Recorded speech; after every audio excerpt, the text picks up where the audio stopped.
Buenas, ¿cómo están? Bueno, siguiendo un poquito más con este tema más de la resurrección que de los raptos, pensaba en todo esto del racionalismo aplicado a la interpretación bíblica, es decir, la desmitologización de la teología judío-cristiana. Esta es una teología que va a desarrollar Bullman ya van a ser 100 años aproximadamente, y que tiene que ver con pulir todo lo que es la narrativa, la teología de la ficción, que él considera es una herramienta literaria para transmitir el asombro, el valor, la importancia y la jerarquía de ciertas personas, ciertos ministerios, ciertos hechos, ciertas personas que formaron parte del plan de Dios, del pueblo de Dios y de la historia de la comunidad y de la tradición. Entonces, la resurrección de los muertos, primero, antes de ser una herramienta literaria, es un elemento simbólico de una cosmogonía o una teología, podríamos decir, que nace con un propósito, que nace con un fin, que es dar un sentido final, dar un balance, equilibrar una cierta realidad negativa que hoy el pueblo está viviendo, como puede ser el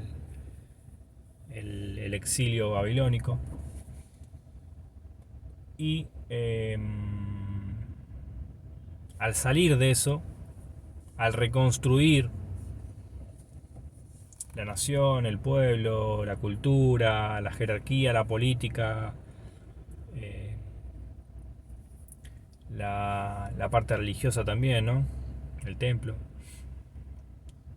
Al reconstruirse como sistema, necesitas tener un objetivo, un punto de referencia final, así como tenés tu punto de referencia inicial, que es Dios.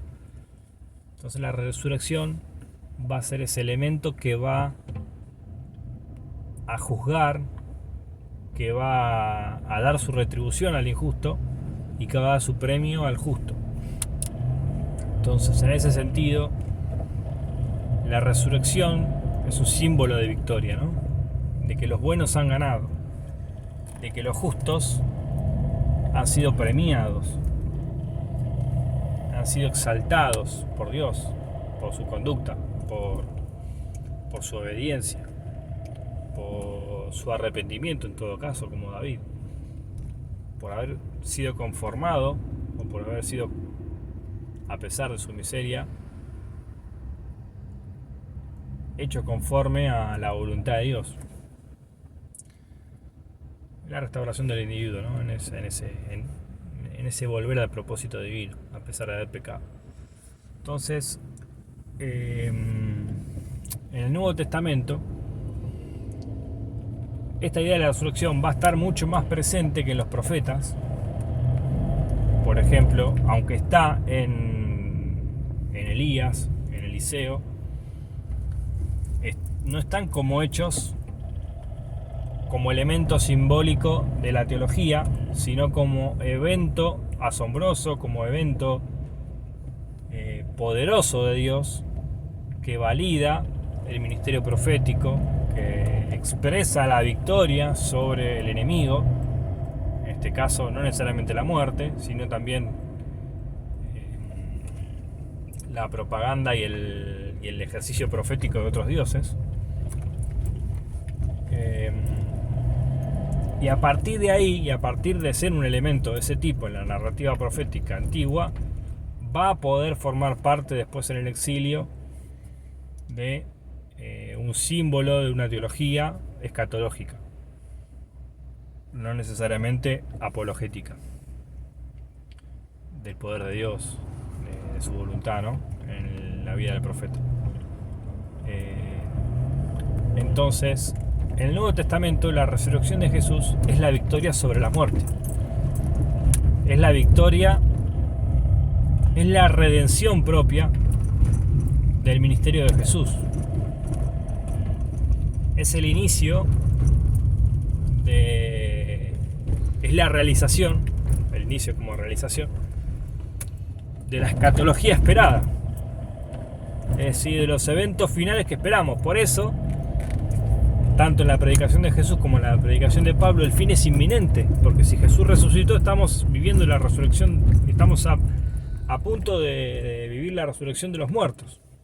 El reino ha llegado. Entonces, obviamente en Bullman todo esto va a ser mitología pura y dura. Y creo que en cierta medida, no completamente, puedo adherir. Yo no sé hasta qué punto la afirmación de Jesús no resucitó puede ser validada. Pablo lo discute mucho esto.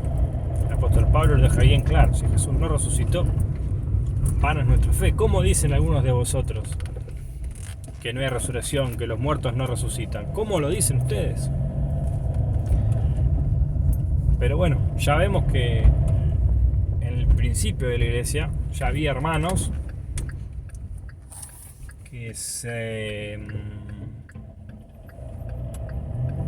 que dudaban de la resurrección, que se cuestionaban si realmente Jesús había resucitado. Y es lo lógico, es lo normal, porque es un evento que no tiene explicación racional. Es decir, hay una explicación racional, un marco conceptual racional que puede contener a la resurrección como hecho histórico, pero es la narrativa en clave de judaísmo escatológica que puede darle ese tipo de soporte, ¿no?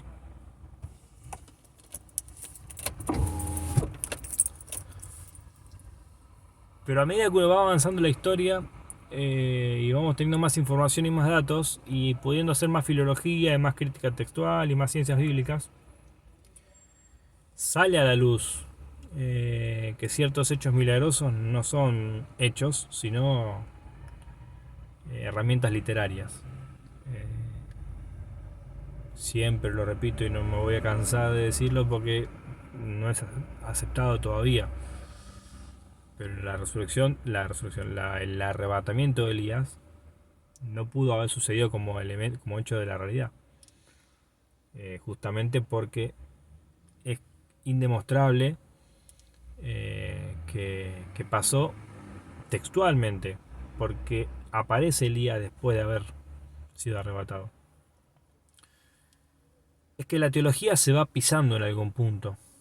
Y hay contradicciones en el texto en el sentido de tiempos, de cómo se articulan ciertas historias para que esos hechos sobrenaturales extraordinarios sucedan. Y no es que toda la teología de la Biblia es coherente y compatible, ¿no? Hay un reflejo de ciertas diferencias en perspectiva, en maneras de entender. Por ejemplo, Pablo no es totalmente... no tiene un discurso totalmente cohesivo respecto a la resurrección. Si nosotros sembramos un cuerpo físico y resucitamos con un cuerpo espiritual, no estamos teniendo una resurrección física. Es decir, en el judaísmo la resurrección, la doctrina de la resurrección no es una resurrección espiritual con un cuerpo espiritual. Eso es un postulado un poco gnóstico, seminóstico, digamos, porque los gnósticos creían que Jesús había ya nacido con un cuerpo espiritual neumático. No podía haber vivido la santidad en la carne. La carne es mala, es desechable. es pecaminosa. Jesús no podía ser humano. Entonces, esto que Pablo está planteando no es compatible con la teología judía. No estoy completamente seguro de lo que estoy diciendo en términos de esto está respaldado acá, acá y acá. Lo tengo que investigar, hay que investigarlo, pero no lo veo compatible, no lo veo compatible con la mentalidad. Vos tenés los saduceos y los fariseos que esperaban una resurrección corporal, una resurrección física real, que de hecho es lo que los evangelios van a plantear después. Pero Pablo está planteando un cuerpo incorruptible en términos neumáticos, en términos de espiritualidad. No es carne común lo que va a resucitar, carne como la tangible que conocemos. Entonces, pero Pablo esto lo saca de la aparición que Jesús tiene de él, ¿no? Lo interpreta a partir de eso. Pero ¿cuál es el punto al que quiero llegar? El punto al que quiero llegar es que en el siglo I, en ese momento de la historia, el alzar la bandera de la resurrección de Jesús para derrumbar los mitos paganos, para derrumbar el poder de la corrupción sacerdotal sobre el ritual sacrificial que nos trae el perdón de pecados, el levantar la bandera de Jesús y de la resurrección para validar a Jesús como el Señor de señores, el Dios de los dioses, el Rey de reyes, y aplacar los poderes del mundo, porque no nos olvidemos que los cristianos no eran muertos por decir Jesús resucitó corporalmente. No, Jesús hizo milagros, Jesús es histórico. No, los cristianos son asesinados por confesar que Jesús es el Señor, que Jesús es el Kyrios, es el gobernador, es el rey, es el César. Está por sobre el poder de Roma. Está por sobre el poder de los fariseos, de los saduceos, de los sacerdotes, del sumo sacerdote. Él es el sumo sacerdote. Según el orden de Melquisedec, no según el orden de estos que están acá en el templo. Es un sacerdocio espiritual. Es un sacerdocio que viene directamente de Dios, no de carne y sangre. Entonces, tanto los judíos como Roma más bien después, primeramente los judíos necesitaron matarlo, necesitaron sacarlo del plano terrenal porque no iban a aguantar. Y Roma necesitó justamente aniquilar a los cristianos y perseguirlos, porque no podía aguantar eso. Es su versión. Es querer hacer un golpe de estado, el postular a otro gobernante, a otro rey. Entonces es muy fuerte para el imperio eso. Y sobre todo decir que el imperio de Dios ya había llegado, porque Lucas Magnin lo dice muy bien. Habla del reino como el imperio. Es decir, es la misma palabra, ¿no? Vos le decís a los romanos que el imperio de Dios ya ha llegado acá, que lo trajo el nuevo César Jesús, el nuevo Quirio. Estás en el horno. Vení, papito, que te crucificamos a vos como a él. Así le pasó a Pedro, ¿no? Y lo pusieron boca abajo. Entonces, es un momento de la historia en donde creo que para aplacar la opresión política, espiritual, que el hombre está viviendo, es necesario alzar la bandera de Jesús en esos términos, en términos de literalidad. Se ha postulado, no se ha postulado estrictamente, pero se ha postulado que Elías sigue viviendo, que no sigue viviendo. Pero el texto lo contradice a Elías, ¿no? Es decir, nadie lo toma como en serio, pero en la jerga popular sí, porque vos fíjate que cuando Jesús está en la cruz y dice Elías, Elí, lama sabactani, muchos creen que está llamando a Elías porque Elías no murió, porque Elías fue arrebatado y está vivo. Entonces,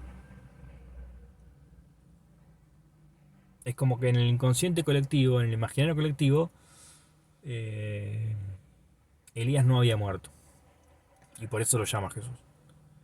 Pero cuando los discípulos predican al Jesús resucitado, pucha, no es uno que está gritando antes de sufrir que lo... No, es uno que está predicando la victoria de Jesús sobre la muerte. Son muchos que están predicando la victoria de Jesús sobre la muerte y que Jesús transforma sus vidas, que tienen una relación personal con Jesús, que Jesús se les apareció. Bueno, esto en el judaísmo y bueno, por lógica política también en el imperio, causó mucho revuelo y causó la persecución de los cristianos como religión, como cultura, como organización.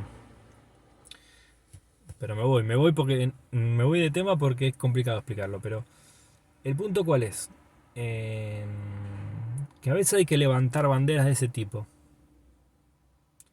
Que yo me estoy definiendo ahora si Jesús para mí resucitó o no. Es una revaluación que hago de mi propia fe. Pero digo, en ese momento, eh, ese error de atribución teológico de una resurrección que no sucedió al imaginario colectivo de que sí sucedió a causa de las apariciones y de nuestra experiencia subjetiva con ese Jesús resucitado. Eh, Creo que revolucionó la sociedad y creo que en términos de si la resurrección de Jesús no sucedió,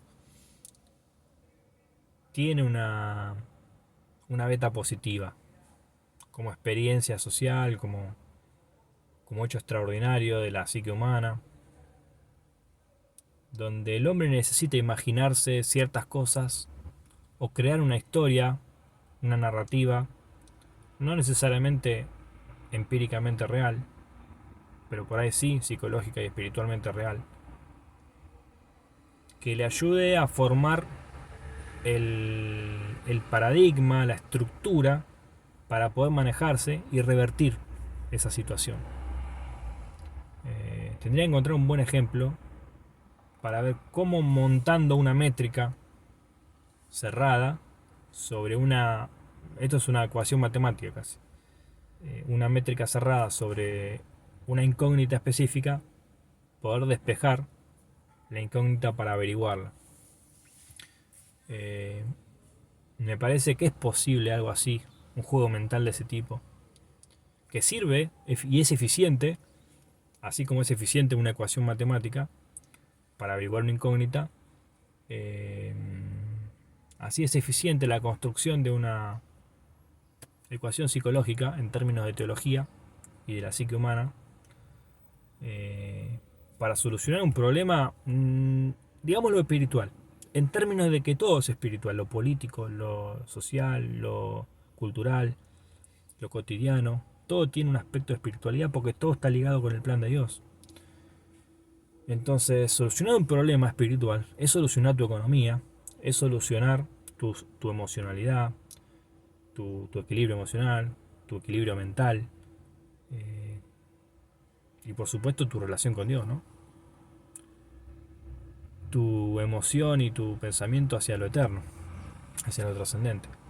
Se me va el tiempo. Entonces, una vez que el cristianismo logró proliferar esta solución a toda la sociedad, ya en el siglo IV, casi todos eran cristianos, no le quedó otra al César, a Constantino, así que muchacho, me hago cristiano yo también, y ahora todos vamos a ser cristianos oficialmente. Antes era ilegal, ahora es oficial. Y a partir de ahí creo que comienza una debacle. Comienza, bueno, lo dice César Soto en el podcast que tuvimos hace poco. Él ya dice que viene de antes, ¿no? Pero bueno, ahí comienza una pendiente muy resbaladiza en el que ya todo es cristiano, porque sí, legalmente, digamos nominalmente. Y esa victoria que trae el cristianismo quizás no es tan experimentada como antes. como dice Pablo, ¿no? ¿Dónde está, muerte, tu aguijón, o sepulcro, tu victoria? Y que Dios nos lleva de victoria en victoria. Y ahí creo que es cuando hay que... no en ese momento, más adelante, pero vienen ciertas cosas antes. Viene una decadencia de la teología cristiana ante los nuevos descubrimientos, aparece la teología liberal justamente, ahí está el tema. Desarrollo de la ciencia. Ojo que también el hombre se va para otro lado, saca a Dios de su corazón y pone la ciencia, pone la razón sin la fe y, y pierde el rumbo. Y llegan las guerras mundiales, etc. Pero hay un punto, creo que es donde Bullman se luce.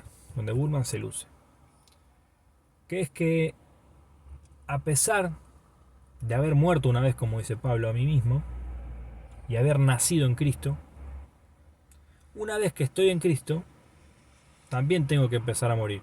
Por eso Pablo dice que tiene que completar los padecimientos en su propio cuerpo, los padecimientos de Cristo en su propia carne. Y en ese sentido, nosotros también tenemos que volver a padecer como padeció Jesús y completar sus padecimientos. Y tenemos que morir, ya como cristianos, no como pecadores, para nacer de nuevo en Cristo. Ahora, si muero como pecador para nacer en Cristo, cuando muero en Cristo, ¿en quién voy a nacer? Y el texto dice que a Jesús se le sujeta todo, y que Jesús va a sujetar todo al Padre.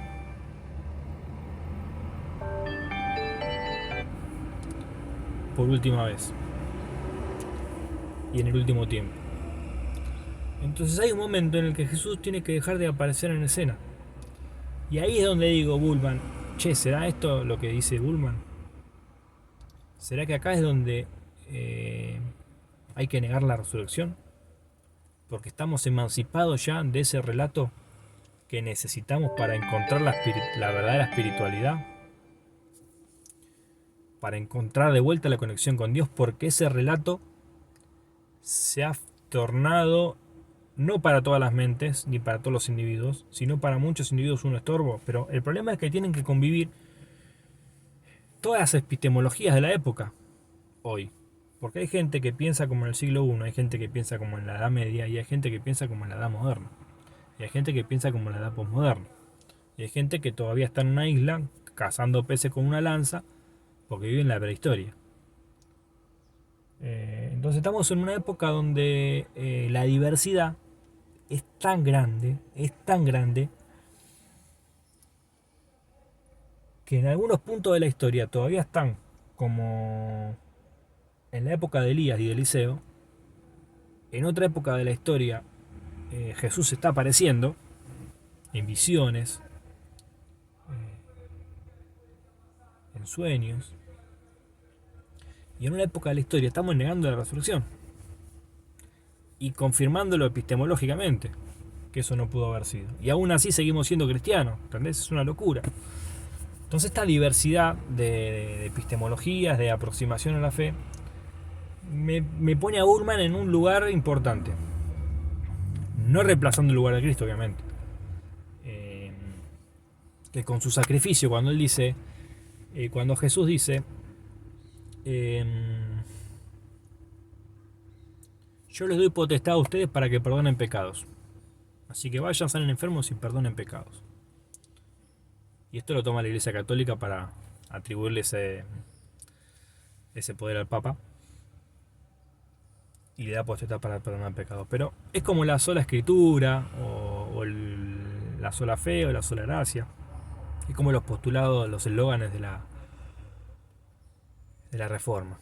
No tienen que ser entendidos individualmente. Se entienden en contraste con la realidad epistémica que la Iglesia estaba generando en ese momento. O sea, la salvación venía por la indulgencia. Y ante eso la Reforma va a decir, no, solo Cristo salva. No el dinero. No la ofrenda. No el boleto que le puedas comprar al Papa. Y no desmerezco el catolicismo. Cada vez lo descubro mejor el catolicismo, porque tuvieron, gracias a Lutero, hicieron su reflexión, ¿no? Y el Concilio Vaticano II eh, es bastante luterano, digamos. Eh, entonces, en ese sentido, la frase esa de Jesús hay que entenderla como que el perdón en ese momento, en el siglo I, el perdón de los pecados, el acceso a Dios, estaba dado por la religión, como en la época de las indulgencias. Se repitió la historia, chabón, se repitió la historia. Y es esto lo que digo de las profecías de doble cumplimiento. O sea, así como los profetas siempre estuvieron eh, criticando el gobierno, criticando el sacerdocio, el cristianismo tiene un grupo de rol profético en el que está criticando la autoridad papal eh, y las indulgencias y toda esa clase de cosas que se hicieron en la Edad Media. Entonces, en ese contexto hay que entender a Jesús. O sea, el perdón de los pecados está dado por un sistema corrupto en el templo que te venden el cordero que ellos quieren y que lo tenés que garpar seguramente que lo tenés que comprar porque no ibas a llevar un cordero gratis.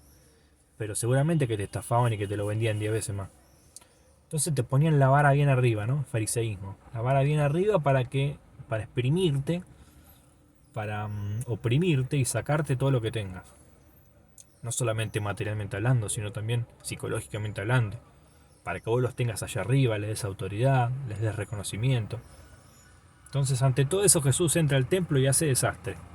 Agarra el látigo, pega las mesas, tira todo. Y no está mal que estén ahí los tipos vendiendo el cordero y todo eso, vendiendo las palomitas. Porque ¿dónde las ibas a conseguir si no? El tema es que había toda una mafia detrás. Que te impedían a vos el lograr ese acceso a Dios plenamente. Porque todo ese ritual es un disparador de la espiritualidad, ¿no? El ir a un culto. El ir a un culto es un disparador de la espiritualidad. No es la adoración el culto, la adoración está en tu corazón, está en el día cotidiano, eh, está en mi tiempo que tengo en el auto, alabando a Dios, está en lo que hago ahora, está en lo que hacemos sin que nadie nos vea, y también está en el culto. Pero, valga la redundancia, ¿no? Ahí es donde alabo, donde otros me ven adorar. Y donde adoro en conjunto, porque es lindo también, es emocionalmente eh, potenciado eso. Donde lo hacemos en comunidad, ¿no? Ya va media hora, che. Eh,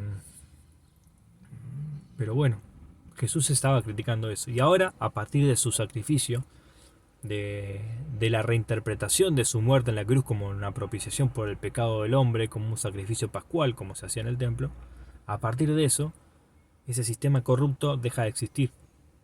Y los que se adhieren al cristianismo encuentran la libertad espiritual, encuentran el perdón de pecados y un acceso directo a Dios a través de Jesús que no tenían con la religión, que no tenían con el fariseísmo, con los corruptos del templo, con los sacerdotes del templo. Entonces, en ese contexto puedo deconstruir lo que es a Jesús como Cordero de Dios que quita el pecado del mundo. El perdón siempre se obtiene de la misma manera, con arrepentimiento sincero delante de Dios y esperando su gracia y misericordia. Y encontrando algún disparador que canalice mi espiritualidad para dar una mecánica cotidiana, ¿no?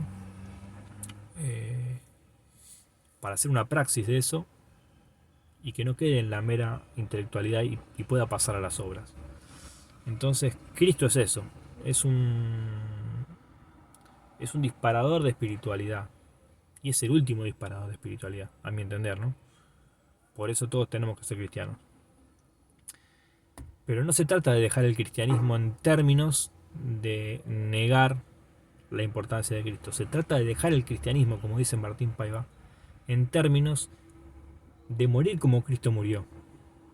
De dar por finalizada una etapa de dar por finalizado el acto de sembrar la semilla, con la esperanza y la expectativa de cosechar algo nuevo y diferente y mejor. Y eso creo que es la victoria que los discípulos pudieron ver en la muerte de Jesús. Y no digo solamente en la resurrección. Si la resurrección es real, aunque hay muchas grises ahí, lo explico en otros videos y lo explican otras personas mucho mejor que yo, es un disparador muy fuerte.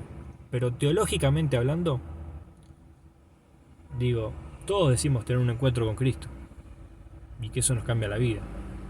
Y todos los que lo decimos hoy, el 99,999% no hemos visto a Jesús, ni siquiera en un sueño. Pero decimos tener una relación personal con Él y hablamos en esos términos. Entonces, la victoria para los discípulos en ese momento, sobre todo para los evangelistas, tiene que ver con esa experiencia espiritual, individual y colectiva, de experimentar a Jesús, de vivir a Jesús en el día a día y experimentar su victoria sobre los problemas espirituales, el conjunto de problemas económicos, sociales, culturales, de salud, lo había mencionado antes, es importantísimo eso, porque Jesús mandaba a sanar, no solamente a salvar. Incluso a los 10 leprosos los sanó y uno solo vino, agradecido. Entonces yo creo que la experiencia espiritual está ahí.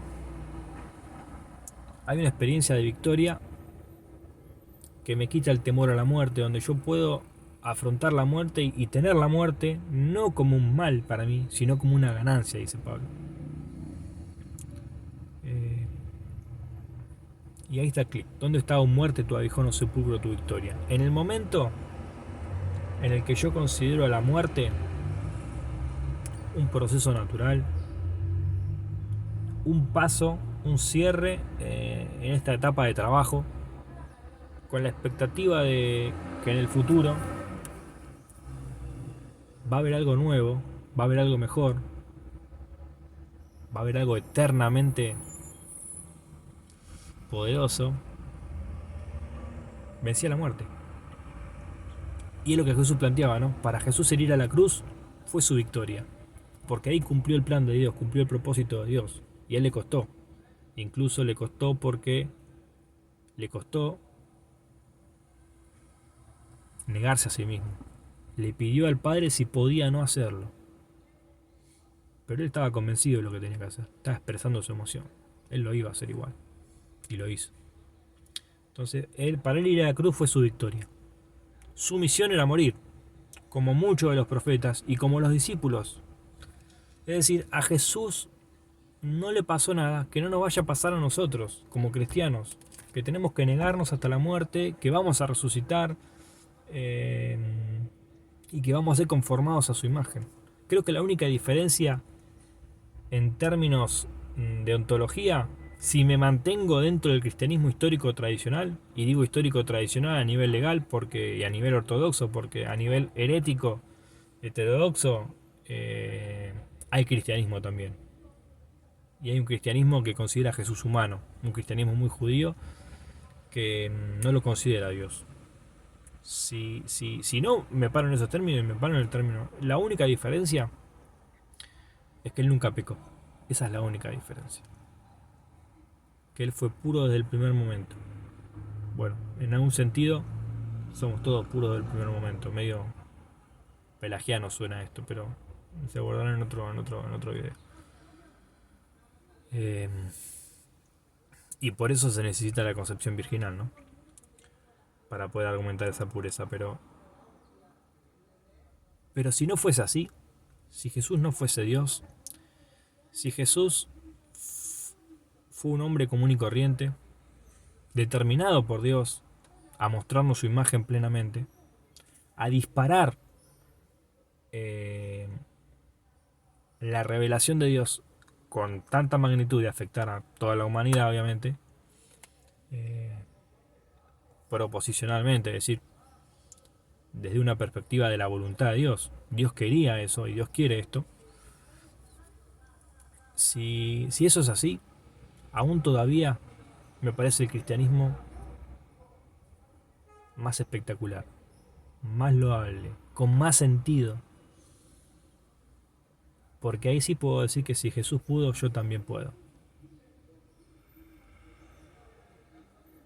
Y no lo digo en términos de hacerme Dios a mí, sino que lo que Dios propone, como dice el texto, no tengo un sumo sacerdote que no se haya compadecido de nuestras debilidades, que no haya sido tentado en todo, pero sin pecado. Entonces, si Jesús pudo, y soy cristiano, yo quiero vivir como Cristo. Quiero morir para que viva Cristo en mí, dice Pablo. No sé si puedo transmitir la idea.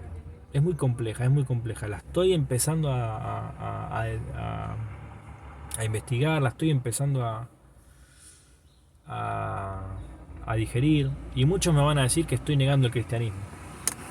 Bueno, Martín Paiva, tuve una entrevista con él y hemos desarrollado una linda amistad a la lejanía, pero sí al fin. Él dice dejar el cristianismo para seguir a Jesús, ¿no? Y no es dejar el cristianismo en términos de negarlo el cristianismo de la boca para afuera, ¿no? Sino de dejarlo en términos intelectuales aquel cristianismo dogmático que nos han vendido, sólido, que no muta, que no es flexible, por tomar el cristianismo de Cristo, ¿no? El volver a la fuente. De hecho, en el Antiguo Testamento ya se niega la necesidad de un sacrificio para alcanzar el perdón de Dios, porque dice que Dios desecha sus sacrificios, sus fiestas, todo. Él quiere que se arrepientan y vuelvan de corazón a Él. O dice que iba a vomitar su alabanza, no me acuerdo cómo es ese texto. Después por ahí lo pongo acá en los comentarios, en la descripción. Pero eso es lo que predicaba Jesús también, ¿no? Que el reino está entre nosotros, que el amor y el perdón de Dios está acá. Ni yo te condeno, le dijo a la mujer, vete y no peques más. Entonces, es un cristianismo muy judío este, es un cristianismo muy, muy saduceo, pero me parece que le da sentido. Me parece que le da sentido y le hace sentido al hombre moderno. Y que no deja de estar la victoria de Jesús, la victoria de la esperanza que tenemos en un futuro de paz, de amor, de gozo, la victoria de la resurrección, de la condenación de los impíos, la victoria de la justicia de Dios, ¿no? En este cristianismo. Pero estoy pensando, muchos me van a decir que estoy negando el cristianismo, y quizás en algún punto sea así, pero no estoy negando a Cristo, no estoy negando su rol en la revelación, no estoy negando lo que el cristianismo histórico en su esencia y en su punto importante ha querido promover, sino que simplemente estoy reconociendo que en ese acto, en esa intención, como seres humanos tenemos un montón de cosas que son accesorias y que pueden salir, y que hoy quizás tengamos otras cosas accesorias que puedan salir, que puedan irse, pero hay algo que tiene que quedarse, y es esta pasión, este deseo por hacer su voluntad, por encontrarlo a Él, por buscarlo todos los días, con el disparador que quieras. ¿Te gusta seguir manteniendo, como mi señora, te gusta seguir manteniendo la Biblia como palabra de Dios, leyendo y encontrando todos los días ahí algo en lo que Dios te habla? Hacelo, porque ese es tu disparador, es tu elemento oracular. Siempre lo hubo en el pueblo de Dios, un elemento oracular, y los necesitamos seguir teniendo. Pero puede ser la propia naturaleza tu elemento oracular, puede ser la Biblia, puede ser una persona. Lo importante es que vos puedas encontrar a Dios ahí y no cambies la imagen de Dios por la imagen del elemento, como pasa en el paganismo. Entonces, bueno, esa es un poco la reflexión que tenía. No sé si lo voy a subir este video o no, es un poco controvertido, pero son las cosas que me pasan, que pienso, y no tengo problema en decirlas, en que se critiquen, en que se comenten, no me afecta todo eso, y creo que es necesario el diálogo, porque si en algo me equivoco, me tiene que corregir.